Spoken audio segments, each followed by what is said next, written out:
Good day, everyone. Good afternoon from Singapore, and welcome to today's Gulf Intelligence Daily Energy Markets podcast on Wednesday, the 1st of November, 2023. I am Vandana Hari, founder of Vanda Insights, and today's guest host. Crude is back on a slippery slope this week. As of today, it's down. It's given up all of the war premium that was creeping back in over the past 3 weeks or so. And Brent today is trading around, that's the January front month, trading around $85.28. WTI trading around $81.14. So what we have is Israel is now in its most intense phase of aerial and ground attacks in Gaza since October 7. But there's much relief in the oil market that the conflict has not drawn in other Middle Eastern countries. As we enter the final 2 months of 2023, the market will, of course, keep a wary eye on how this crisis evolves, no doubt. But attention is also returning to the economic sentiment, where we see three slightly different scenarios playing out in the US, in Europe, and in Asia, where, of course, it's dominated by China and India, the two major economies in this region. To help us untangle this confounding web of uncertainties in the oil market, I'm delighted to welcome today's speakers, all highly respected experts in their areas. We have Dr. Iman Nasri, Managing Director, Middle East at the FGE, Kate Durian, Fellow of the Energy Institute, Middle East Economic Survey Contributing Editor, and Non-Resident Fellow at the Arab Gulf States Institute in Washington, and Ram Narayanan, Director and VP Strategic Market and Business Development at Vedanta. So welcome to all three of you. Iman, do you think the geopolitical fear premium over a potential regional conflagration disrupting Middle East oil and gas supplies, can we say that that's firmly in the rear view mirror for the oil market now? Yes, I think the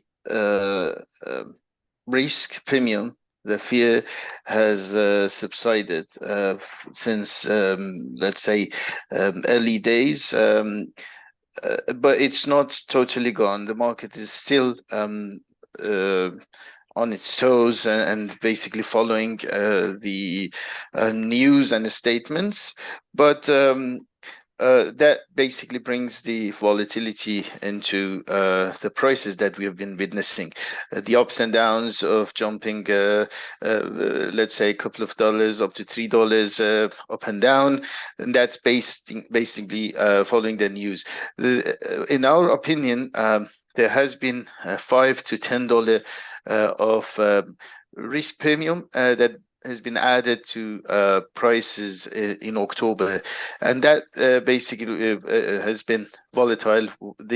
Our original forecast and fundamentals would have put the prices for October back basically in 85 to, let's say, $89-90, and wherever we saw that prices spiking above 90 and by as much, that would have been a risk premium. So I would say we're now getting back closer to where it should have been if we see it dropping further down from its current kind of $87-88 price towards 85. That's where it should be, but with every headline suggesting some extreme comments by the parties involved, or let's say Iran and the US, which are the two kind of opposite ends of the support system for this war, we could see that popping back, that risk premium of,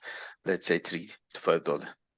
Yeah, so the rhetoric has been rising, and I presume it will continue to do so. But so far, all the major economies in the region, the major oil producers, have shown a great deal of restraint. And Iman, I appreciate that this is a very difficult question, but what is your base case scenario, that they will continue to show this restraint? Yes, that's still our base case scenario in FGE. Myself, Dr. Sharaki, and our senior team still tend to believe that it will remain contained. It's not in the best. If there were some logic in this situation, that logic would have worked against escalating this for all parties involved, and most definitely Iran and the US. And if you look at their commentaries, there have been mostly any extreme commentary were mostly towards domestic politics rather than external, and we believe that will remain as is. Iran specifically has been when it comes to external politics and comments, we see how careful they have been in basically blaming the parties or the Israeli side, and yet staying out of it. And it was very clear in Supreme Leader Khamenei's talk a few days after. For the first time, I heard him 3 times repeating in less than 2 minutes, saying that we were not involved in this, but we support Hamas, for example. And that is very clear positioning that we don't want really a radical escalation. Okay, from the very short-term concerns, let's move with Kate to a little bit longer term, or dare I say very, very long term. COP28 is around the corner. And over the past 2 days, we had the President, Sultan Al-Jaber, plunging headlong into what looks like very testy pre-COP meetings. So amongst the whole gamut of very contentious issues that are bubbling up, Kate, there's some strong views, especially on the language that should be used in the final negotiated text with regard to fossil fuels. Now, one sees phase down, phase out, and of late, perhaps unabated fossil fuels. So to tackle unabated rather than just simply phase out of fossil fuels. So what's your view of, do you think much progress was made over the past 2 days in Abu Dhabi? They say that there has been some progress, but I mean, if you look at the past, I mean, it looks as if we go one step forwards at COP27 in Egypt. They agreed on the loss and damage fund to the most vulnerable countries affected by climate change. They can't even agree on who's, how much it's going to be funded, who's going to be managing it, So you'd sort of think that that would have been the easy part of, at least getting the funding agreed, because let's face it, we're not short of funds. The oil companies are making tons of money. Some of it can go to, to mitigation, adaptation, to assist these vulnerable countries and try to get. But the problem is you need consensus. So if you have one standout, and you're going to have more than one standout, is Saudi Arabia going to agree to the phase out or the phase down of fossil fuels? Probably not. They will have allies. The United States, you saw the headlines today. They're producing over 30 million barrels a day. It's going to be, I think, very, very difficult, particularly given the situation in the Middle East at the moment. I think politics is so polarized. To try to get consensus is going to be even harder. And I wrote this for Al Monitor recently, basically saying, you've got the added complication of the geopolitical crisis that's going to make it even harder to achieve consensus. And in the past, when I was at the IEA, we saw how much these communiques get redacted and redacted.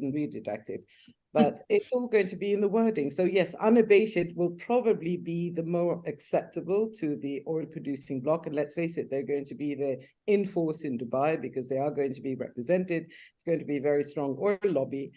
And, you're going to, unabated is because they can then say, yes, we will apply CCUS, like carbon capture and storage, but at the same time, nobody's really doing it at scale. So it's going to be a very, very tough one. Good luck to Sultan Jaber. I said, it's a political, diplomatic tightrope.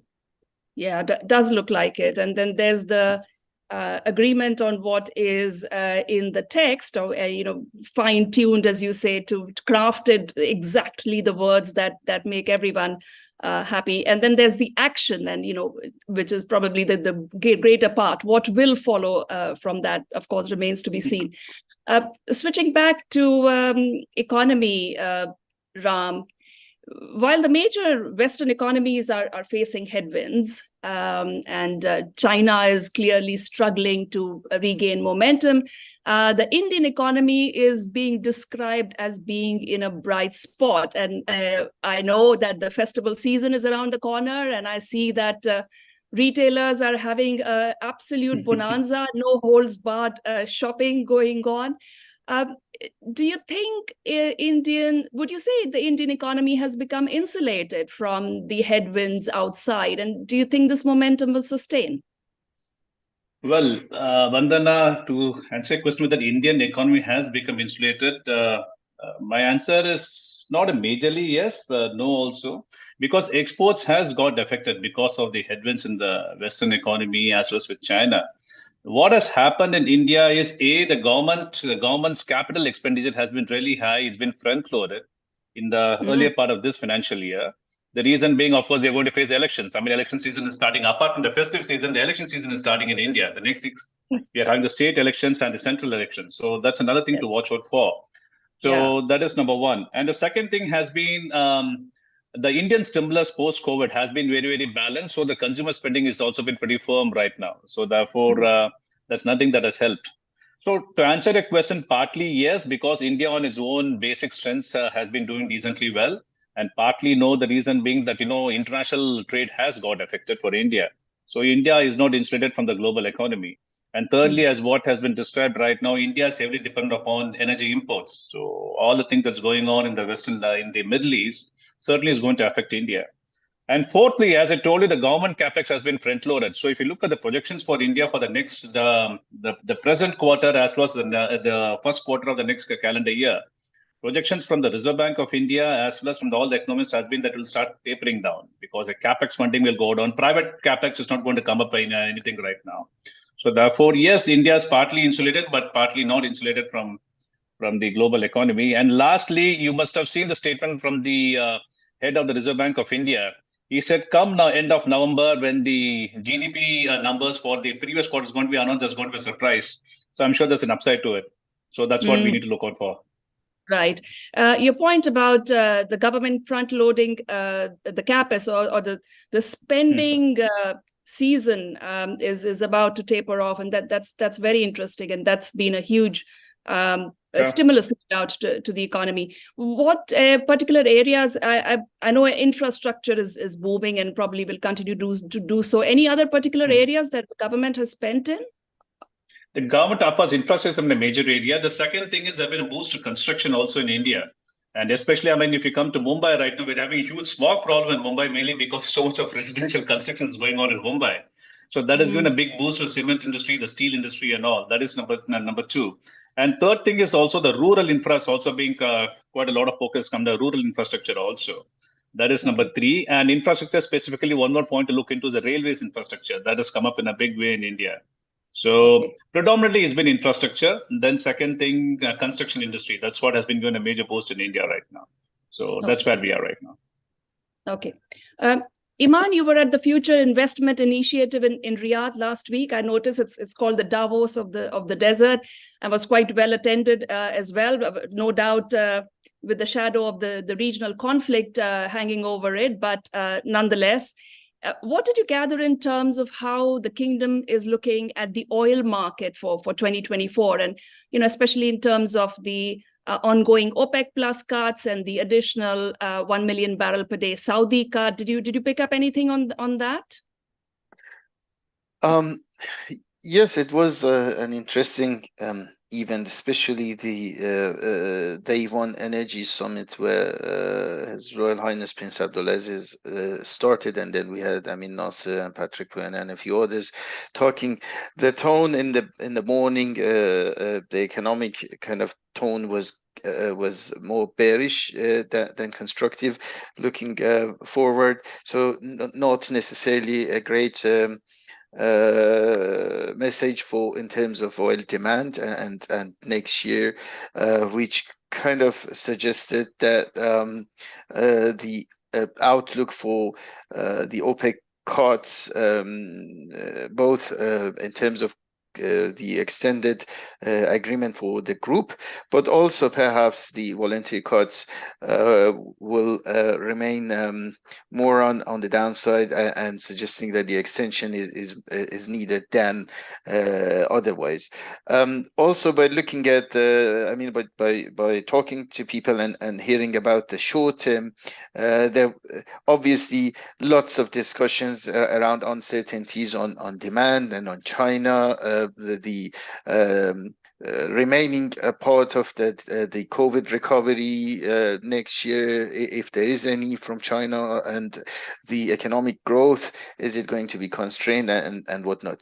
But a lot of discussions were perhaps that I picked up was more still focused on the medium to long term, and it was interesting that as we were there and the event was going on, IEA long-term outlook came out, and basically they kind of mirrored OPEC's revision upward to the downside by 6.2 million barrels per day, cutting from the demand, their long-term demand outlook, which basically shows that the battle, the polarization that you talked about, and the messaging is getting stronger and stronger between the two parties of, let's say, we need fossil fuels for our energy security and supplying the demand for future, versus no, we don't need that. So, and obviously both OPEC and the IEA continue to suggest, and it was kind of noted by Patrick Priano on the stage, that listen, these are scenarios, and they say if these things happen, but it matters which base case is highlighted and presented. So when we had His Excellency Haytham Al Ghais in Fujairah talking about the outlook of OPEC, what was presented by OPEC was the base case, suggesting that 6 million barrels per day more demand is needed, and vice versa. IEA, yes, they have different scenarios, but what is presented at base case. So the more interesting thing was about the need for investment, the need for more fossil fuels, the messaging for COP, which is what discussed, and Kate very well summarized it, that, oh no, this has to be part of the fossil fuels, has to be part of the solution. And also we had, as we were there, the announcements by Chevron and Exxon were very well kind of relate, and those came to help the messaging that listen and look, and that's what Amin Nasser repeated a few times, that these guys are not stupid if they're throwing 50 billion, 70, 80 or tens of billions of dollars at oil resource-based companies. That means there is a future for this. Yeah, indeed. I think those two deals will get talked about for time to come. Kate, staying with OPEC, there is an event coming up, which is the rejigging of the quotas of some member countries, prominent among them, of course, Nigeria and Angola, which have been underproducing by several 100,000 barrels per day. If I'm not mistaken, Russia's quota is also expected to be up for revision. And all of this, of course, needs to be sealed by the end of the year, because it has to take effect on the 1st of Jan. Now, I can't remember the last time OPEC or OPEC Plus cut back so many countries' quotas by this amount. Do you anticipate any tensions or conflict around this issue? Because if that is the case, then the next 2 months is when we need to keep a close eye on these countries, right? Yeah, I must admit, I don't really watch OPEC. I covered it for like over 20 years, and then I stopped. But from what I can see, it's Saudi Arabia basically gets what it wants. They will be in agreement with the Russians. I mean, don't forget, they had this parity, quota parity.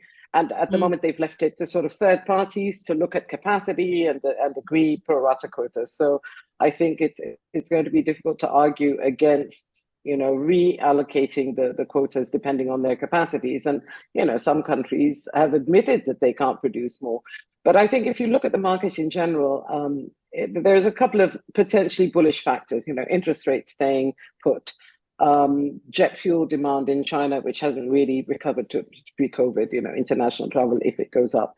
And you've got a lot of, on the bearish side, you've got a lot of spare capacity, which is sitting there waiting to come out if necessary. Maybe Venezuela will have a bit more, but the sanctions removed. Iran continues to export at, the highest level since sanctions were imposed. But there's one number that I think, Iran, you heard me speak a few weeks ago. One number that I think is quite shocking, if you look at the overall picture of where we are at the moment with fossil fuels, with what we're Sultan Jaber said it at ADIPEC. He said, at the moment, we are using 250 million barrels of oil equivalents in oil, gas, and coal. And that is going to be a monumental task to phase out. So I think that's the size of the problem that we're facing. But at the moment, you see, prices aren't really responding to, the conflict. The war premium was always there. It's been there for years. Of course, it's added a bit. But when I look at the map of the Middle East, and you look at where the Houthis are in Yemen, and these missiles and drones overflying Saudi Arabia, not really reaching their target. I mean, they're not very good at hitting their targets, but it kind of scares me. There's a lot of firepower in the region. I think, maybe the market is being a bit too complacent because anything could spark a wider conflagration. I don't think Iran has shown any desire to actually, enter into a confrontation. There's sort of a little pinpricking by Hezbollah. The Houthis firing these missiles, maybe because they want to show that they're still players in Yemen, but it sort of upsets the balance that the Saudis were trying to create in the Arabian Peninsula, trying to sort of get a lasting peace in Yemen. And now you've got, these rogue elements trying to sort of insert themselves into the conflict. And that, I think, is a bit dangerous. But generally, the market is quite relaxed. You've got the Americans filling the SPR again. So that's also, because prices are at a level where they can. So I think, and I suppose in wartime, you do want to have strategic stocks. So I think that's another factor in the market that we should be looking at. Ram, India and China have said no to joining a voluntary global quote-unquote cooling pledge at COP28. So it's basically countries agreeing to voluntarily curb the use of all cooling devices, right? Which I'm sure you, with your petrochemicals background, are very familiar with these chlorofluorocarbons, I understand. Yep. You're in Vedanta, which is present in several what we call hard to abate industrial sectors. I'm interested in your perspective on how corporate India is responding, or in your view should respond to these environmental pressures, whether they're coming from the government or shareholders or the international community in general.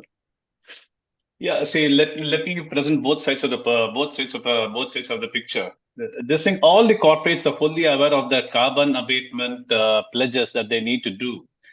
Take all the corporates, including Vedanta and my previous organization, Reliance, and all the top corporates. Everybody has given a deadline for zero carbon, 2035 or 2040. But everybody at least has got a goal to go towards too.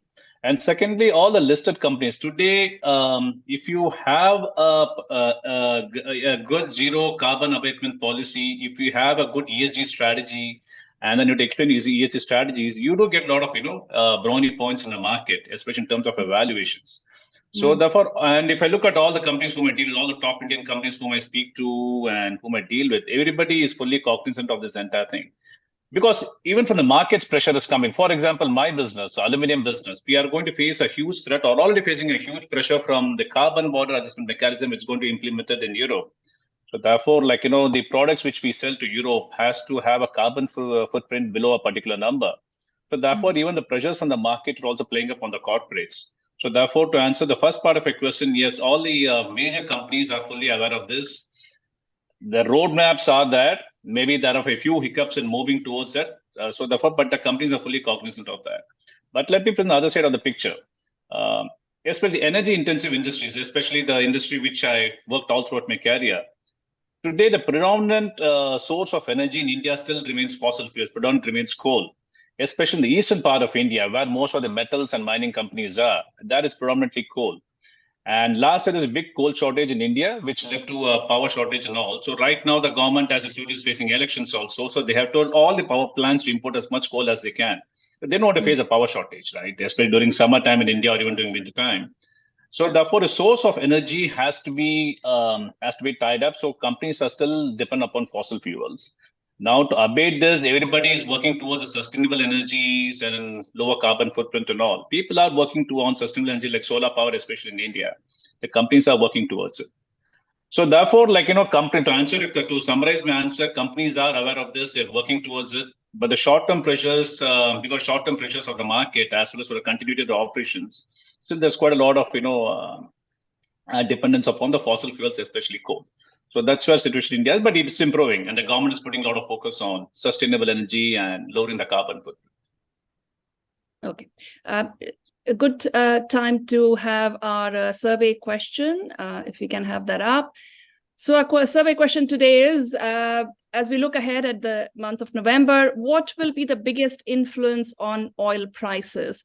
The Israel-Hamas conflict, global economic worries or cues, or probably a new wild card. I mean, we've had plenty of them, so who knows, something that we aren't even aware of right now. So go ahead and have your say on this.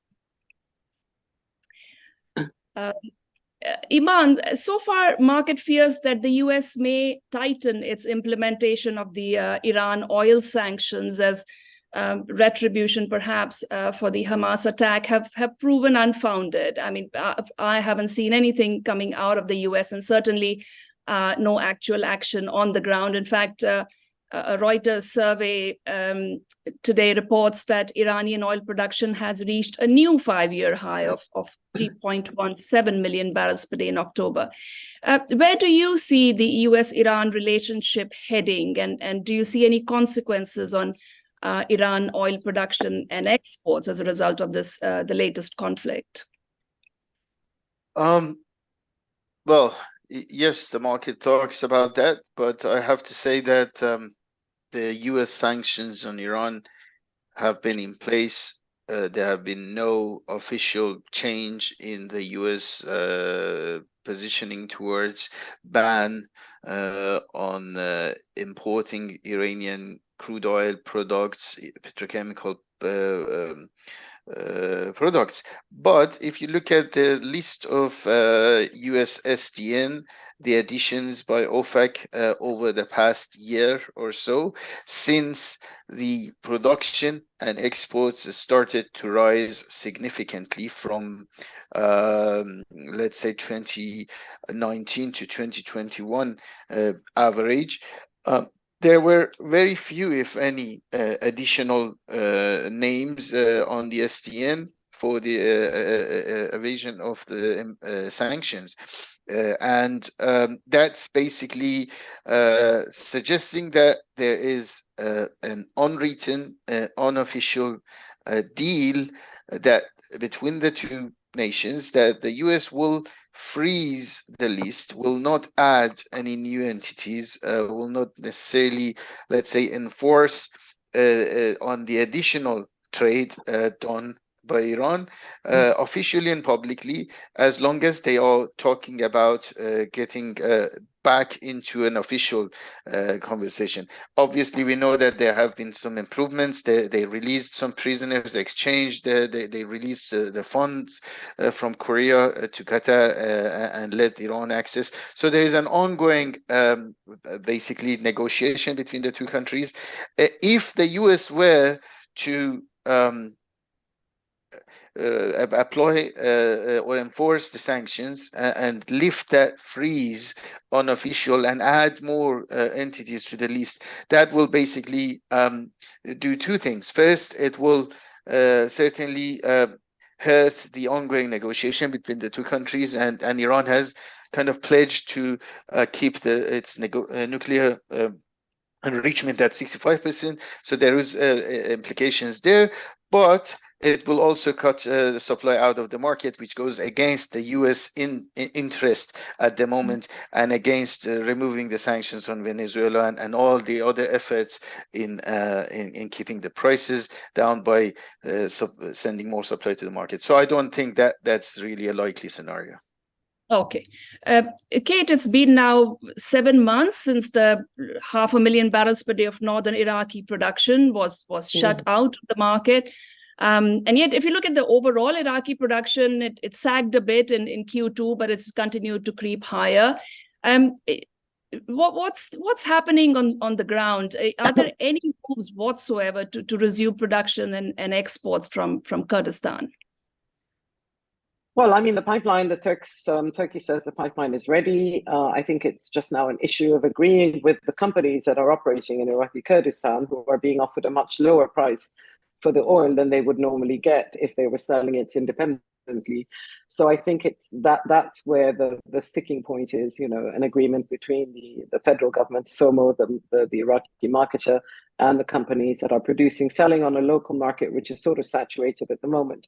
It doesn't look as if it's imminent, but again, the market is so well supplied that nobody's really worried, even OPEC plus production is going up a little bit, but there is no shortage of supply. So I think that's where we are at the moment. Okay. Shall we have the survey results and give Ram the last word?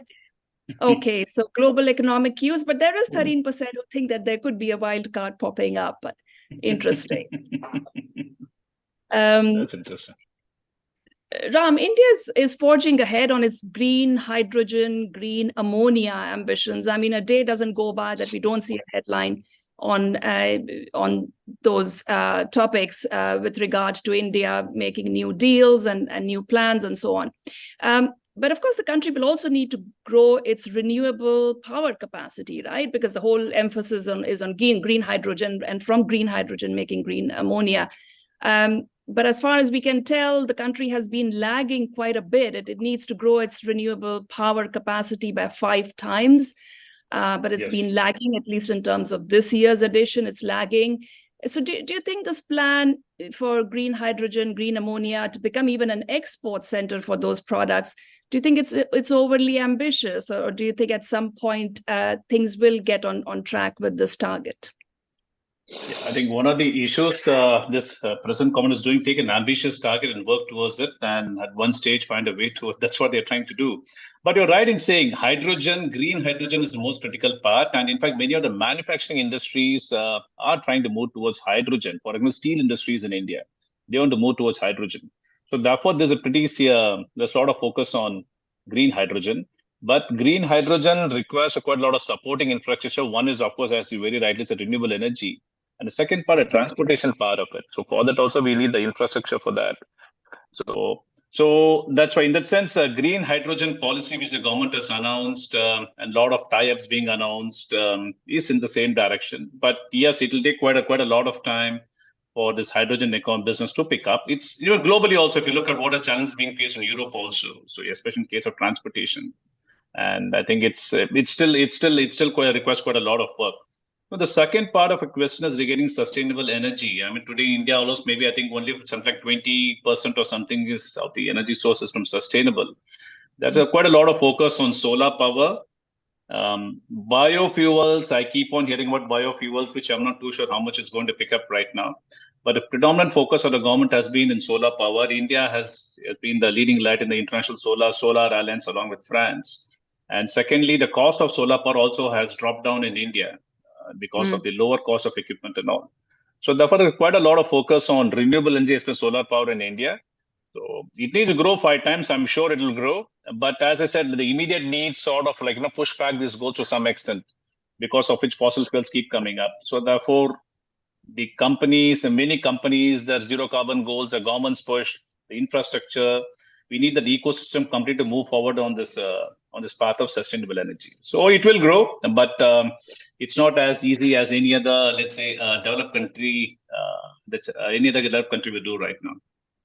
Okay. May I make one plug? I just need to make one plug. We're doing at the Energy Institute, we've just prepared a hydrogen guide, which will be on the website soon, on the Energy Energy Institute website. So I advise people to look at it because it's actually very, very detailed. And oh, cool. We'll do that. We had and it before. We've just updated. It isn't published yet, but it should be up soon. So sorry. Oh, I cool. had to plug Excellent. No, that's fine. That's really you. good. Yeah. I think the more we can learn about hydrogen, the better. So with that, our half hour is up, and thank you for a very enlightening, engaging conversation. Thank you to my guests, Dr. Iman Nasri, Kate Durian, and Ram Narayanan. Have a wonderful day ahead. Bye-bye. Bye. Thank you. Bye-bye.